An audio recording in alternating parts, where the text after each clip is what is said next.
High কমিশনে ঢুকে জাতির পিতার ছবি নিয়ে অপমান করেছে।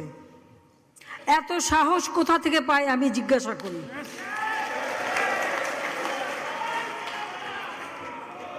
আমি জানি না আমাদের হাই কমিশনার এখন কারা বসেছিল এবং তারা সেখানে কিছুই করতে পারলো না কেন, সেটাও বড় প্রশ্ন।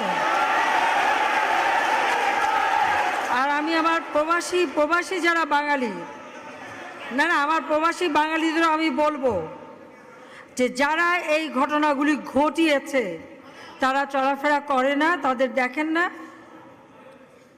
যে হাত দিয়ে জাতির পিতার ওই ছবি নিয়ে তারা ভেঙেছে, তাদের যা উপযুক্ত করা উচিত সেটা করতে হবে।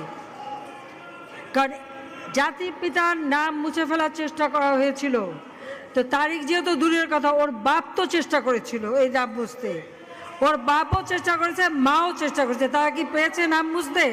পারে নাই। ইতিহাস কখনো কেউ চাপা দিতে পারে না। আর জাতির পিতা তার 7 মার্চে ভাষণে বলে গেছে যে বাঙালিকে কেউ দাবায় রাখতে পারবে না, পারে নাই দাবায় রাখতে। তা আজকে এত বড় দুঃসাহস হয়ে যায়।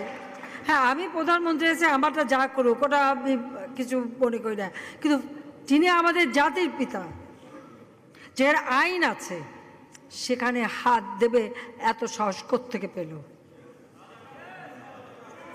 তারেক যে ভুলে